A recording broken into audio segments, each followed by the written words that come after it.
Assalamualaikum warahmatullahi wabarakatuh.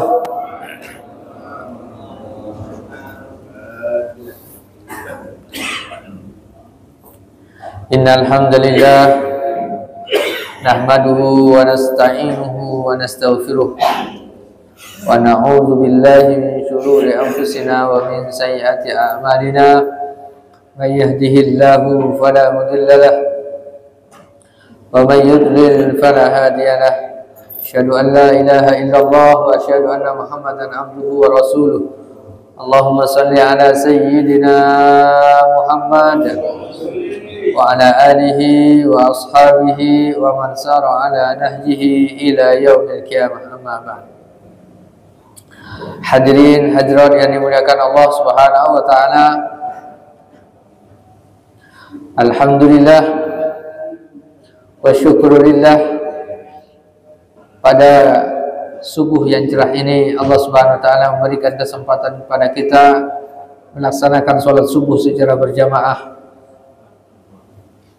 dilanjutkan mengikuti kajian tafsir. Semoga Allah Subhanahu wa taala senantiasa memberikan kesehatan pada kita, memberikan keberkahan dan keistiqomahan. Mari kita mulai kajian kita bersama-sama membaca Ummul Kitab Al-Fatihah.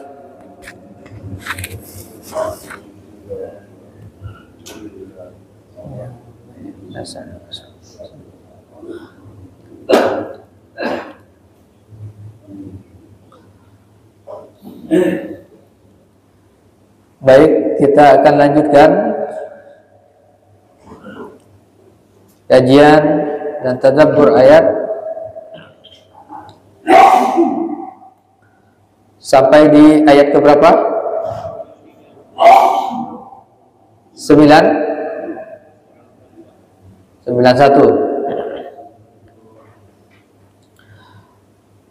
Baik, bismillahirrahmanirrahim. Wa laqad ja'akum Musa bil bayyinati summa takhadtumul ijla min ba'dihi wa antum zalimun. Beberapa ayat ini sudah kita bahas sebelumnya tentang kisah Nabi Musa alaihissalam dengan Bani Israel. Wa laqad ja'akum Musa bil bayyinat, dan telah datang kepada kalian Nabi Musa alaihissalam bil bayyinati, dengan penjelas, dengan bukti-bukti. Al-bayyinat, penjelasan-penjelasan, bukti-bukti tentang kebenaran kerasulan Nabi Musa alaihissalam, tentang kebenaran Islam yang dibawa beliau, disampaikan dan dilihat oleh umatnya. Summat takhadtumul ijla, tapi ternyata Bani Israel itu kemudian menyembah al-ijla. Ini adalah sesembahan yang berupa patung anak sapi. Min ba'dihi, setelah berangkatnya Nabi Musa alaihissalam ke Gunung Tursina, ditinggal selama 40 hari. Ditinggal 40 hari langsung jadi penyembah berhala. Wa antum zalimun, dan kalian semuanya sebenarnya zalimun, adalah orang-orang yang zalim. Bani Israel itu dikatakan sebagai orang-orang yang zalim. Ini kenapa pakai domirnya ini pakai kum? Walaqad ja'akum, kepada kalian. Nah, ini khitabnya itu kepada orang-orang Yahudi, agar disampaikan oleh Rasulullah SAW kepada orang-orang Yahudi, telah datang kepada kalian. Kenapa? Karena nenek moyang mereka itu Bani Israel. yang karakter dan sifatnya sama. Ini juga sudah panjang lebar dijelaskan pada beberapa pertemuan yang lalu. Wa id akhadna mitsaqakum. Ini bagaimana kisah Nabi Musa alaihissalam ketika mendatangi Gunung Tursina dan bagaimana kondisi keadaan dari umatnya. Wa id akhadna mitsaqakum. Dan ingatlah ketika kami telah mengambil mitsaqakum, misak ini apa? Perjanjian yang kuat, yang bukan hanya dia berjanji pada manusia, tapi juga berjanji kepada Tuhannya. Wa rafa'na fawqakumut tur, dan kami angkat fauqakum di atas kalian at-tur, bukit Tursina. Ini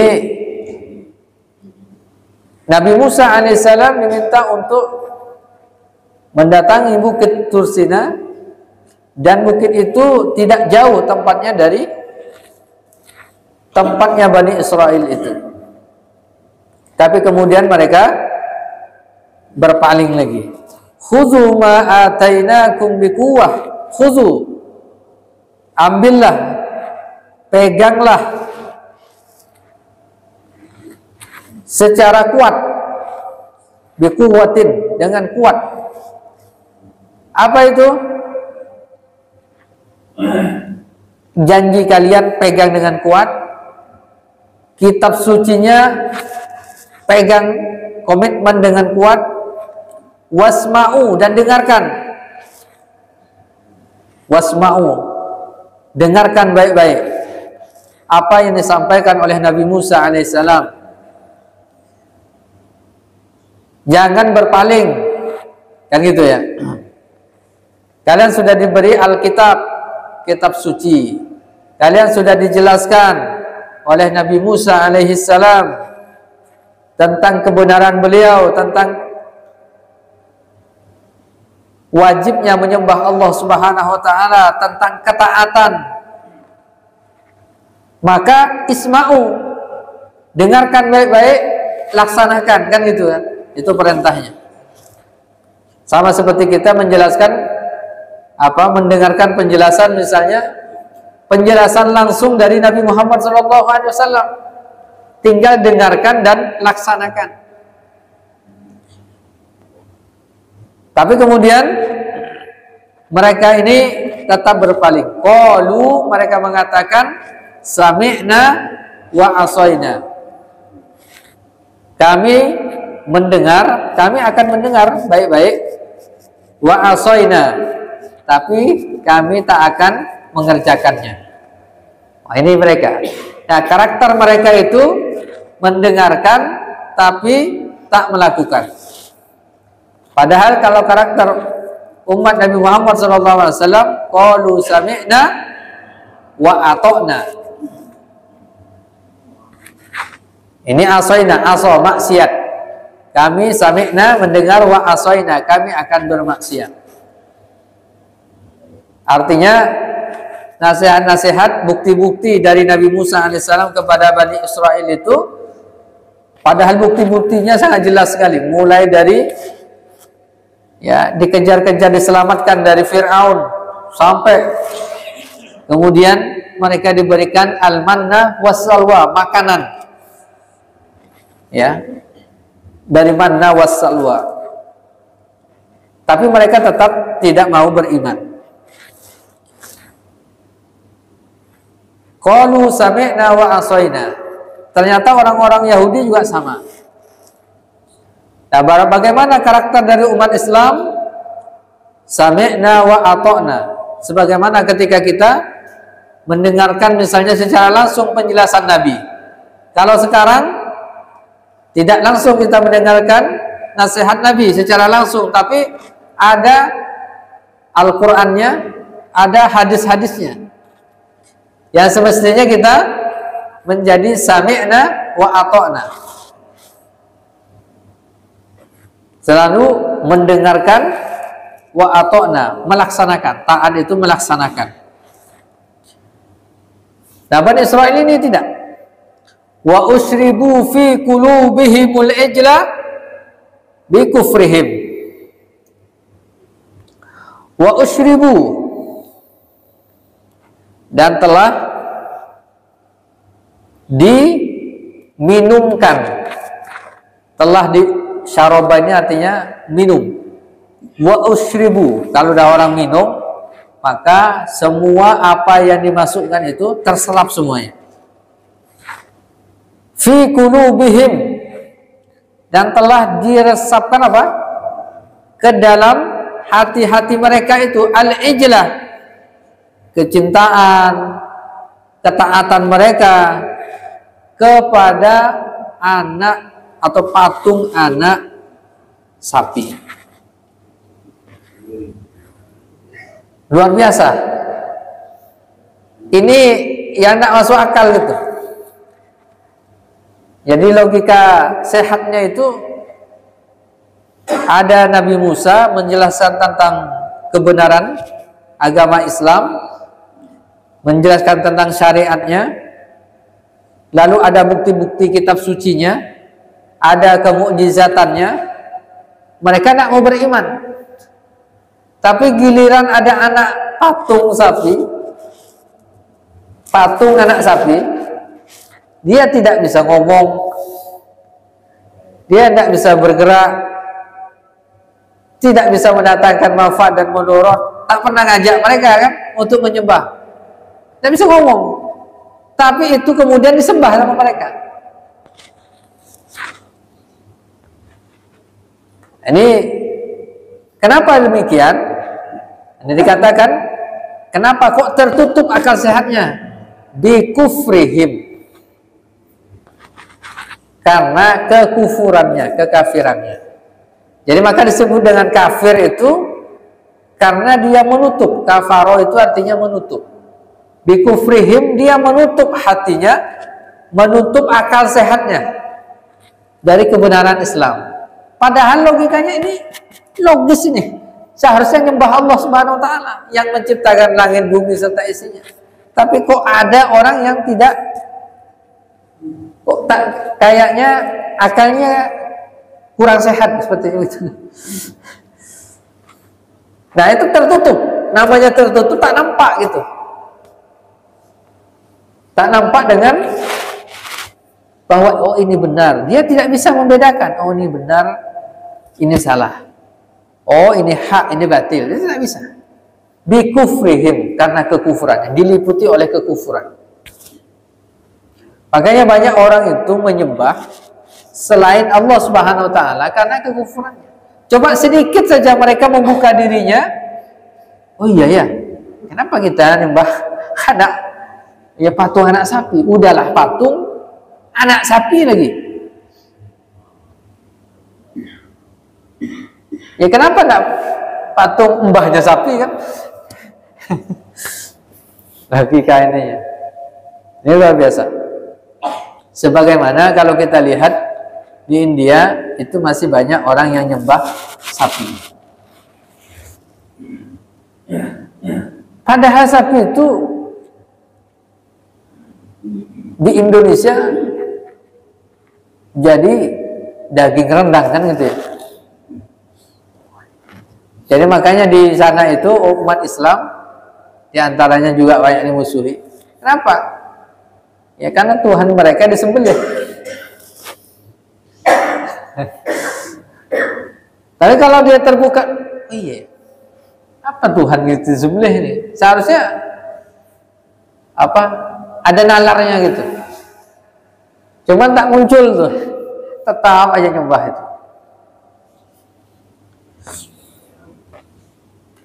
Nah ini bikufrihim, karena kekufurannya. Bani Israil itu ya tidak mau beriman ya karena kekufuran, tidak mau membuka dirinya gitu.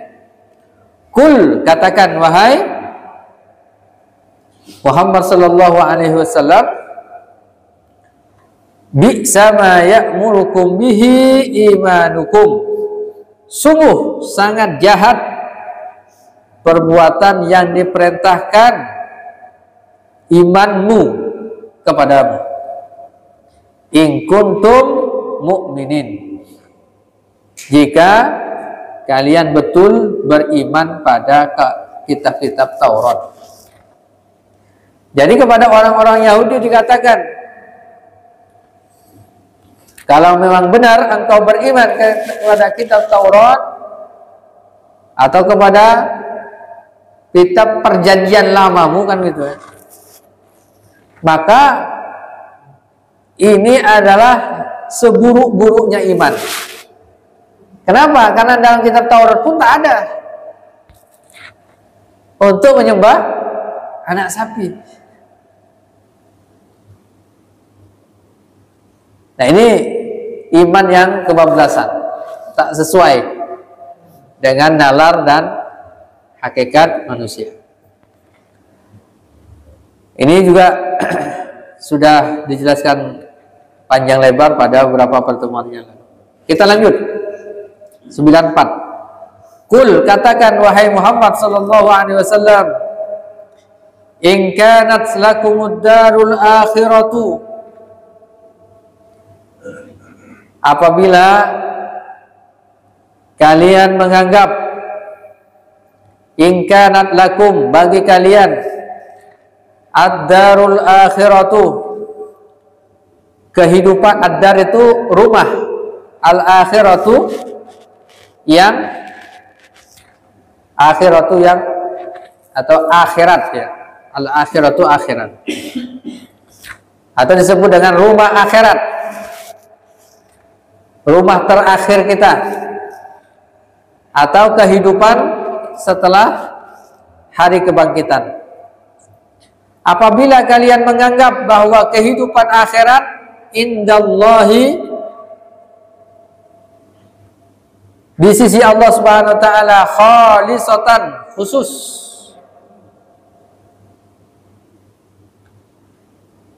adalah merupakan surga ya, min dunin nas, bukan untuk orang lain.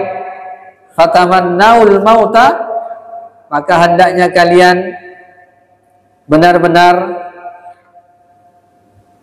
berangan-angan untuk mati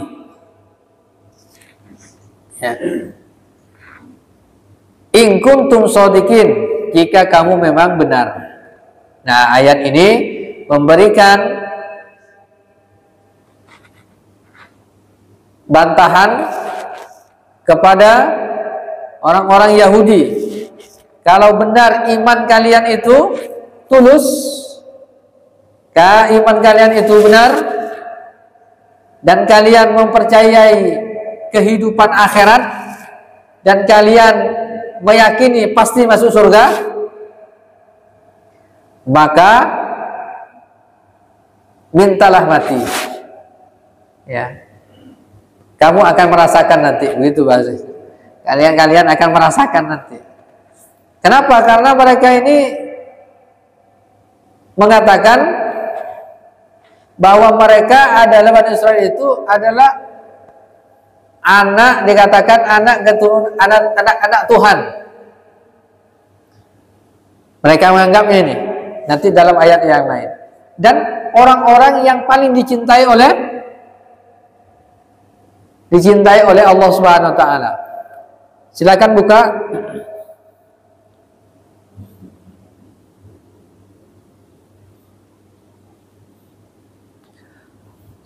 buka surah Al-Maidah ayat 18.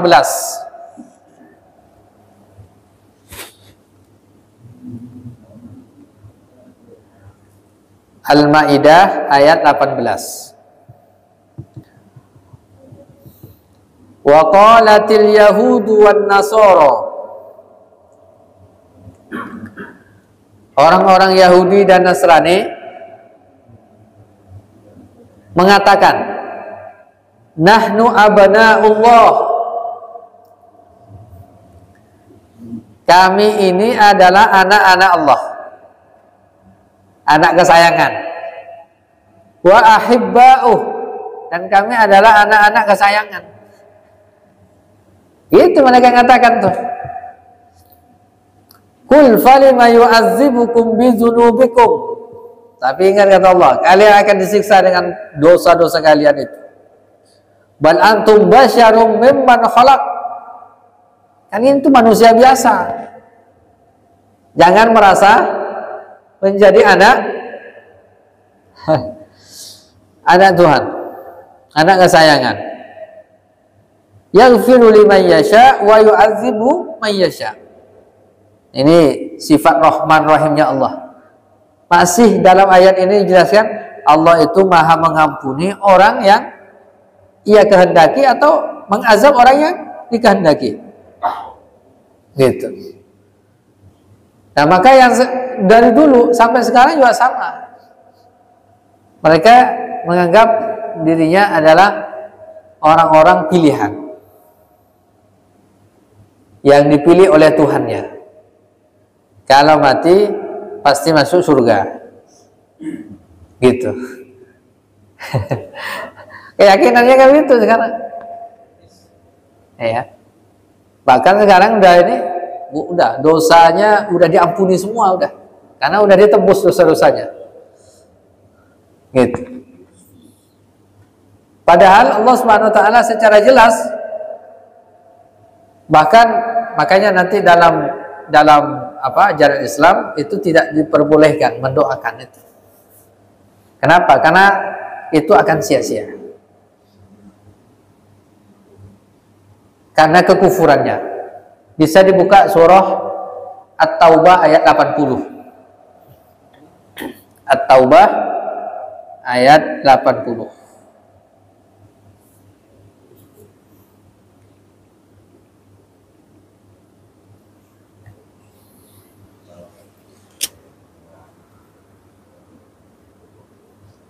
Sudah dapat? Istaghfir lahum.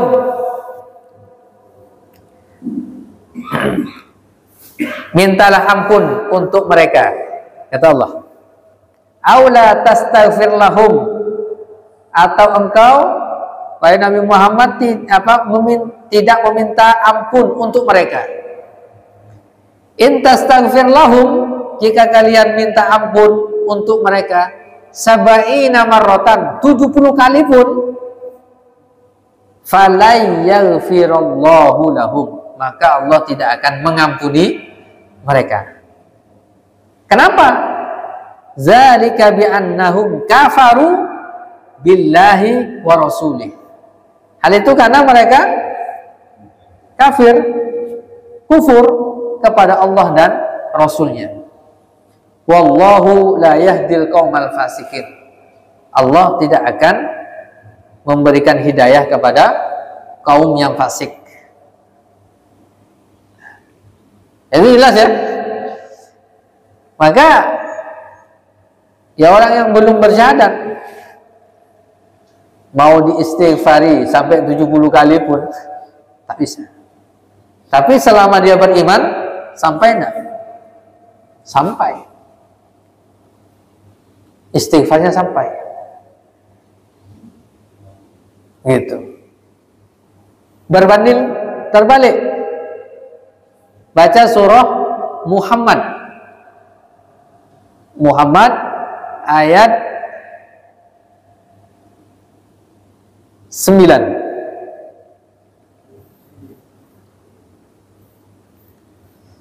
Surah Muhammad ayat 19. Nah, ayat 19.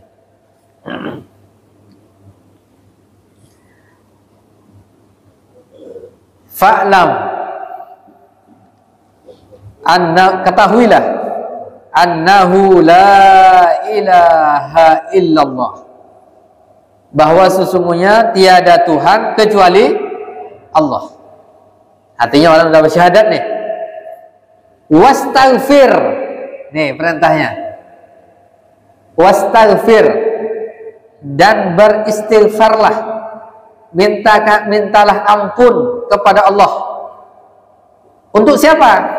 Li zambika, untuk dosamu, walil mu'minin, dan dosa orang-orang yang beriman, wal mu'minat, dan orang-orang yang beriman perempuan, laki-laki dan perempuan. Ini perintahnya jelas nih. Beristighfarlah kalian untuk dosa-dosa yang kalian lakukan kepada orang baca la ilaha illallah Muhammadur Rasulullah itu. Dia minta ampun kepada Allah untuk dirinya, walil mu'minina wal mu'minat, pada orang yang beriman laki-laki dan perempuan. Wallahu ya'lamu mutaqallabakum wa maswaakum. Ini berbanding ya, terbalik ya. Jadi orang yang tidak beriman kepada Allah, larangan beristighfar untuk mereka. Kenapa? Sia-sia. Oh, sampai 70 kali pun sia-sia. Tapi orang yang beriman, nah maka itu dianjurkan, diperintahkan.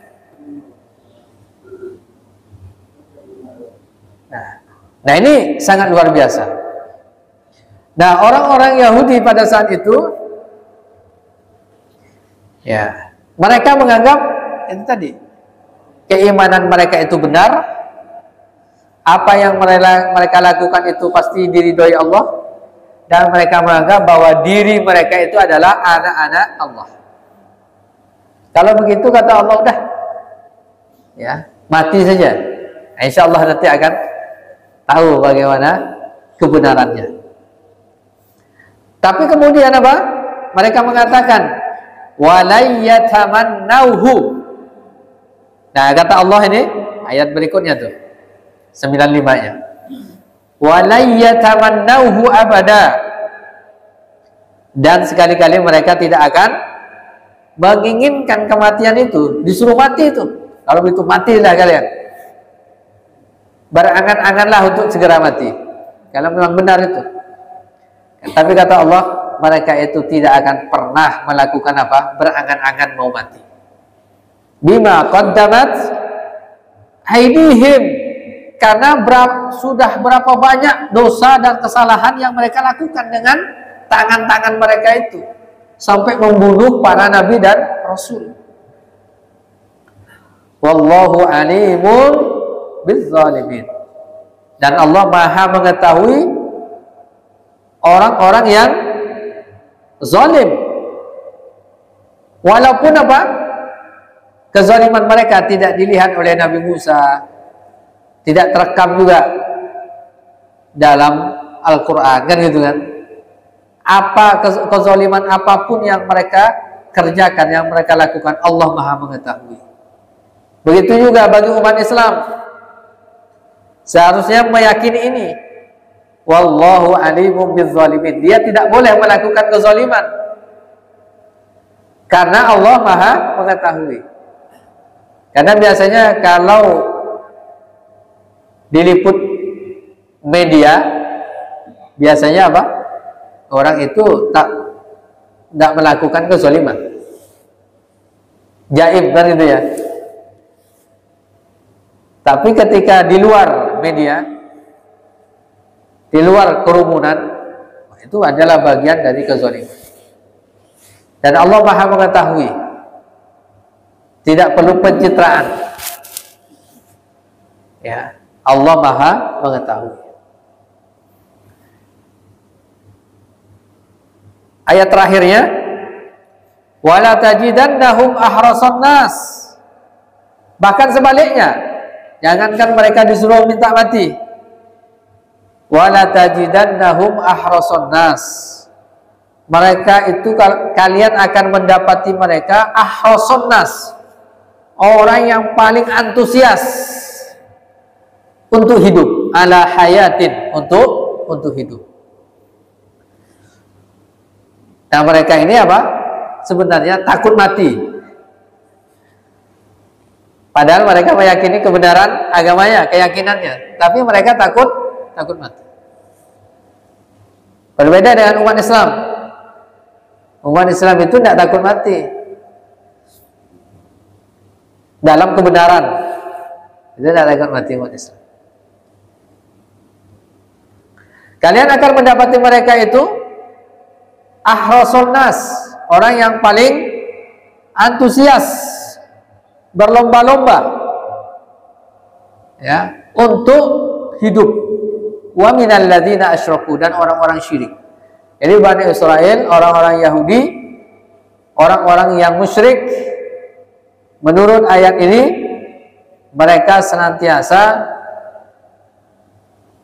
berangan-angan ingin hidup selama-lamanya.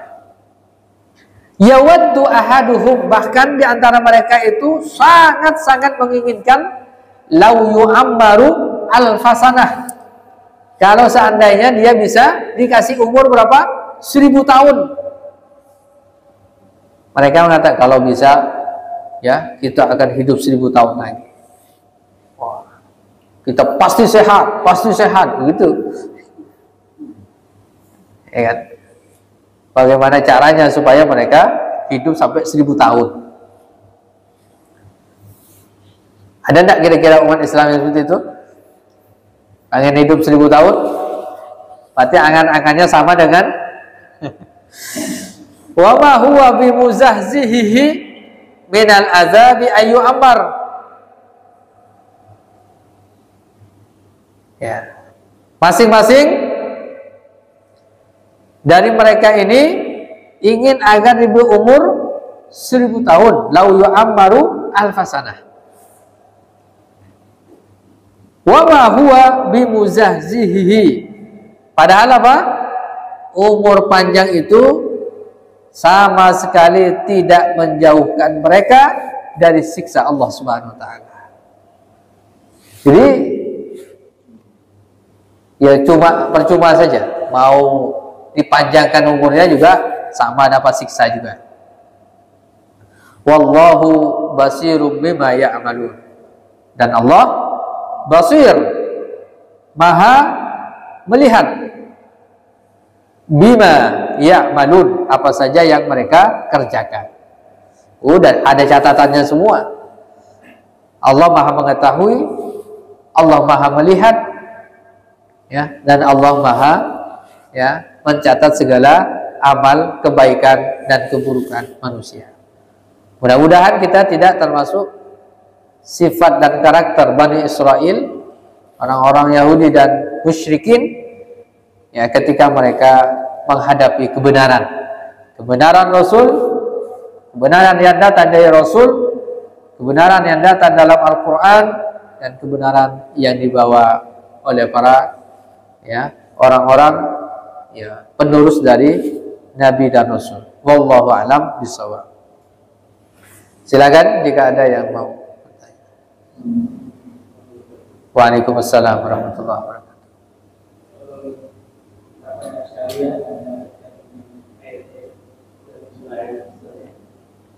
Jadi saya tanyakan, apakah Bani Israil itu sudah ditakdirkan melakukan ingkar, ataukah sebenarnya cuma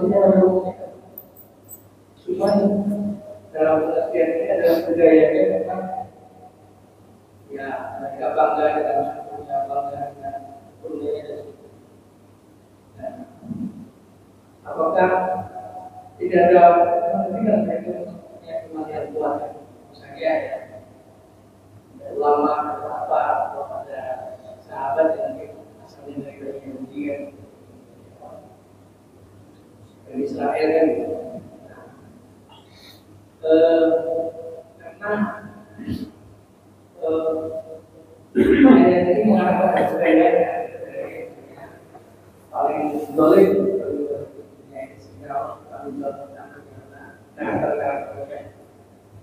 ada nggak sih ulama yang sudah beriman dan berkawan yang menjadi panutan kita juga? Iya. Pertama, apakah Bani Israel itu sudah memang diciptakan, ditakdirkan untuk ingkar? Jawabannya tidak. Buktinya bahwa Bani Israil itu kan keturunan dari Nabi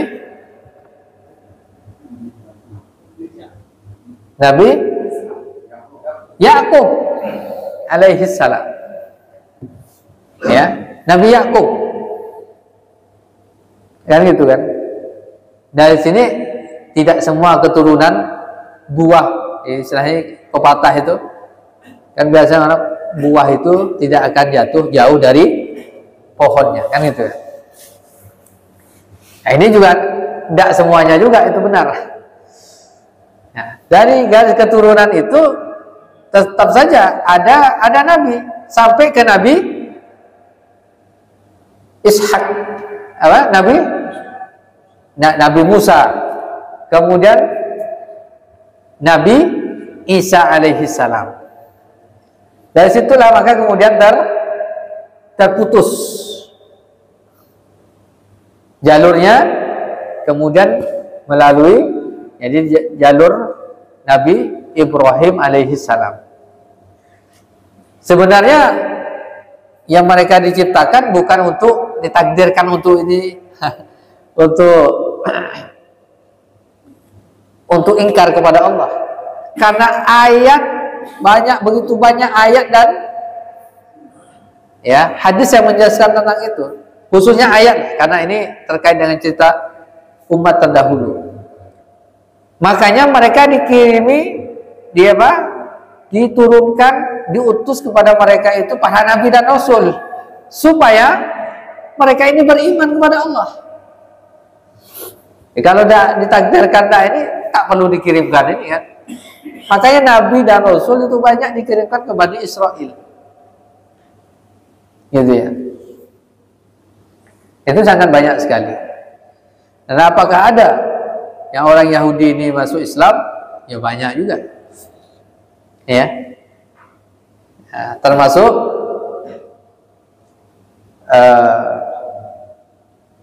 Salman Al-Farisi itu kan beragama Yahudi ya. Ya. Dia rohib, jadi rohib dia.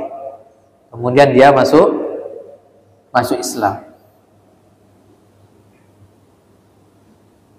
Begitu juga beberapa ya di antara orang yang benar-benar ahlul kitab.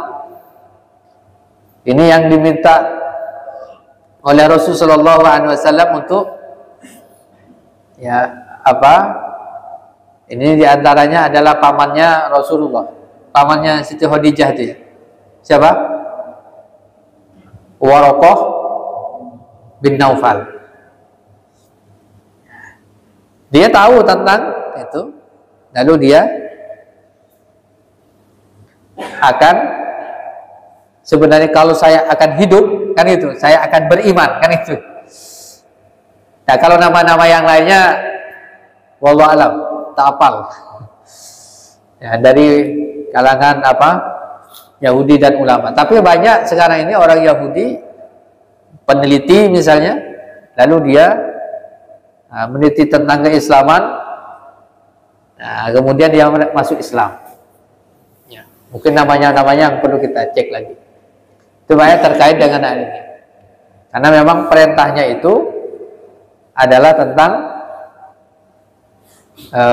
tentang beriman. Sampai ayat yang tadi ini mereka masih diminta oleh Allah untuk beriman gitu. Tapi memang kebiasaannya akhirnya maka kemudian ya mereka ini karakter mereka ini diabadikan dalam Al-Qur'an gitu. Wallahu a'lam bishawab.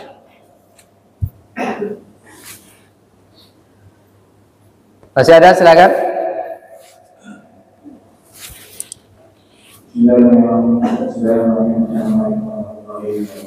Waalaikumsalam.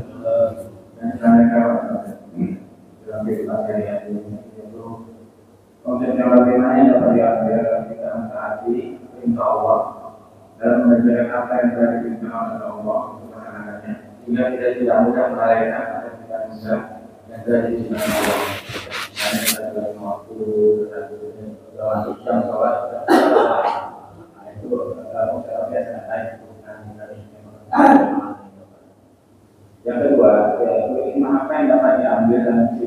sapi dalam Al-Baqarah, yaitu apa yang diambil dalam kita, apa yang dapat diambil dari cerita sapi yang jatuh.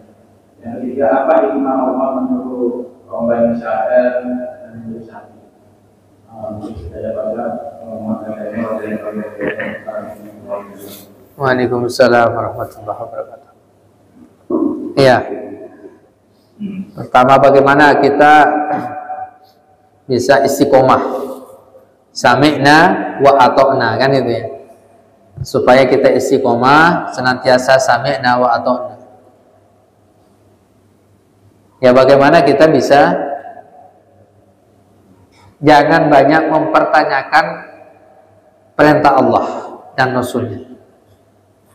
Jadi ini jangan dia ta'akuli, dimasukkan ke akal. Misalnya sholat zuhur, kenapa sholat zuhur 4 rakaat dia? Seharusnya 2 rakaat aja. Terus dipikirkan tentang perintah Allah. Gitu. Nah, jadi dalam hal ini itu akan memunculkan apa? Lemahnya iman. Nah, biasanya kalau banyak mempertanyakan perintah Allah dan Rasulnya, sebenarnya satu aja masalahnya, malas saja.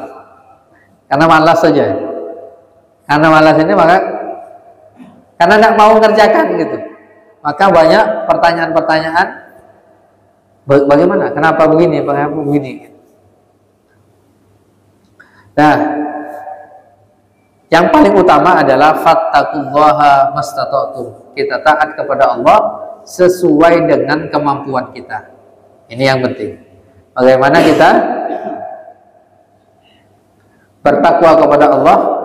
Salat kita memang sesuaikan dengan kemampuan kita, dan ini mesti dipaksakan. Jadi kebaikan ini supaya istiqomahnya harus dipaksakan. Karena kalau tidak dipaksakan nih, nah, buyar itu. Nah, awal-awal ini kebaikan mesti dipaksakan. Setelah itu menjadi kebiasaan. Memang mau ke masjid susah, berat. Ikut pengajian berat juga, harus paksakan juga. Karena kalau pakai alasan banyak. Maka dalam pepatah mengatakan, kalau ada kemauan pasti ada jalan. Tapi kalau tidak mau pasti banyak alasan. Nah, ini Pak, kaidahnya. Kalau ada mau pasti ada jalan. Tapi kalau tidak mau pasti banyak alasan. Karena begini kan, intinya tidak mau aja. Ini. Jadi kalau istiqomah ini harus muncul dalam diri kita. Misalnya nih, contoh ini. Mau ke masjid susah, dah paksakan. Ada kendaraan motor. Tapi hujan nih, bagaimana? Anas. Ada mobil misalnya. Bagaimana? Kenapa tak pakai mobil? Kalau dia benar-benar mau, tak ada mobil. Kan ada mantel kan gitu. Kalau mau itu pasti ada jalan, banyak jalannya itu. Tapi kalau tidak mau, memang tidak mau, all grimis. Pasti ada alasan itu untuk tidak. Apalagi pergi pengajian berat, apalagi subuh-subuh. Gitu. Itu ya istiqomah. Nah, selain daripada itu ya kita banyak-banyak berinteraksi, berteman dengan orang-orang soleh. Nah, insya Allah ya saling mengingatkan antara satu dengan lainnya. Nah, berikutnya ya hikmah kenapa Allah Subhanahu wa taala perintahkan Bani Israel menyembelih sapi. Ini di antara tujuannya, karena sebelumnya itu sudah diprediksi kan itu kan. Mereka akan menyembah anak sapi. Maka perintah awalnya setelah selesai mereka selamat dari kejaran Fir'aun, perintahnya agar mereka menyembelih antazbahu baqarah. Tapi karena mereka ini tak mau melakukan, maka tadi mempersoalkan sapi yang mana gitu. Dia tidak mau dari awal, memang tidak membantah itu, tapi sapi yang mana. Jadi supaya nanti jawabannya itu, harapan mereka itu sapinya itu tidak ada gitu. Yang keduanya itu pertanda kalau Allah perintahkan untuk disembelih, pasti itu bukan Tuhan gitu. Maka sapi diperintahkan untuk disembelih, ya kan gitu ya. Nah ini juga bagi orang-orang yang sekarang ini yang mencari kebenaran Islam. Jadi sesuatu yang mati, dia tidak bisa bermanfaat, memberi mudarat, ini layaknya bukan Tuhan gitu. Jadi jangan, ini kan makhluk gitu. Hewan ini kan hewan ciptaan Allah. Kok dijadikan Tuhan kan gitu ya. Ini hikmahnya. Makanya apa yang di dalam Islam itu silakan makan. Ini semuanya bukan Tuhan, memang disiapkan untuk manusia untuk dinikmati, dimakan. Itu ayat. Wallahu a'lam bishawab. Silakan. Masih ada? Kalau tidak ada, iya. Dalam surat Al-Baqarah tadi ayat 93 yang saya tanyakan di surat Al-Araf ayat 148. Sudah saya tanyakan kepada dan kaum Musa setelah bepergian Musa ke Gunung Sinai, mereka membuat patung anak sapi yang bertubuh dan dapat melembut dan belum bersuara dari perhiasan emas. Apa mereka tidak mengetahui bahwa patung anak sapi itu tidak dapat berbicara dengan mereka yang tidak dapat pulang menunjukkan jalan kepada mereka? Mereka menjadikannya sebagai sembahan, mereka adalah orang-orang yang lain. Dan saya tanyakan kalau esensi dari makna isi sudah apakah yang 63 apakah suatu kesamaan atau suatu penegasan dari Allah Subhanahu wa taala kepada kaum Israel? Mungkin itu saja kita ya. Itu bagian dari penegasan, karena ayat sebelumnya telah menjelaskan tentang hal itu. Itu penegasan kembali, diingatkan kan. Wazkuru itu kan selalu itu. Dan ingatlah kejadian-kejadian masa lampaunya. Nah itu adalah bagian penegasan kembali. Ya mereka anak sapinya, patung anak sapinya disembah, dia bersuara itu bukan dia, setan itu. Ya jin. Ya jin itu kan bisa saja ya berubah bentuknya menjadi makhluk.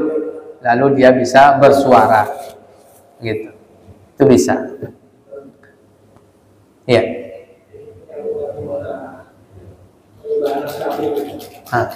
Apa istimewanya sapi ini? Jadi sapi itu kan sebenarnya dia mereka menggunakan sapi. Nah dari sana itu sapi itu apa secara apakah dia ada kaitannya dengan perintahan pusat terburuknya untuk apa ya kayak atau dia ketika seseorang dengan sosialisasi akhirnya mereka bertanya terus sapi yang melakukan ini apakah ini jadi sebab menjadi mereka menciptakan sapi itu menciptakan sapi sebanyak? Ya. Awal ceritanya ini sebenarnya dikisahkan bahwa ketika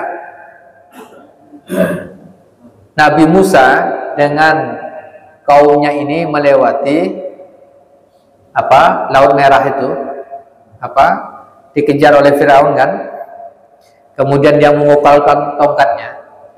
Jadi ada satu dari orang-orang yakni Bani Israel ini melihat ada sesosok manusia, semacam manusia itu yang menunggangi kendaraan yang bentuknya sama dengan anak sapi ini. Dia berpakaian putih. Nah makanya ketika mereka melakukan dalam perjalanan, di antaranya emas itu diambilnya dari mana? Karena Bani Israel itu ketika hendak lari membawa emas-emas yang ada, dibawanya emas yang ada, lalu kemudian di pertengahan laut itu, nah, Nabi Musa mengatakan, ini emasnya siapa? Oh, saya ambil dari sana untuk persediaan kita. Jangan, itu bukan hak kita, dibuanglah emas itu. Lalu kemudian emas itu diambil di bumi itu, ada orang yang di belakang. Itu kemudian dia ambil emasnya itu. Nah, kemudian dia ini kemudian melihat sesosok ini yang selalu mendampingi Nabi Musa alaihissalam. Yang dikisahkan itu adalah malaikat Jibril alaihissalam menunggangi itu. Maka ketika itu setelah selamat, maka dia ini kemudian membentuk binatang yang mirip yang dia lihat itu, yang bentuknya seperti anak sapi itu. Itu dari situ dia mulai ininya. Maka kemudian dia dibuatnya melalui emas. Emasnya itu diambil dari hasil itu tadi. Gitu. Nah, maka itulah yang kemudian asal usulnya kenapa dia mereka sembah. Karena itu sangat termasuk dianggapnya itulah penyelamatnya. Karena itu yang selalu bersama Nabi Musa alaihissalam gitu. Sampai ke daratan berikutnya. Gitu. Wallahu a'lam bishawab. Ini yang bisa sampaikan, mudah-mudahan bermanfaat bagi kita semuanya. Mohon maaf atas segala khilafan. Kita akhiri dengan baca hamdalah dan doa kafaratul majlis. Alhamdulillahirabbil alamin. Subhanakallahumma wa bihamdika asyhadu an la ilaha illa anta astaghfiruka wa atubu ilaika. Assalamualaikum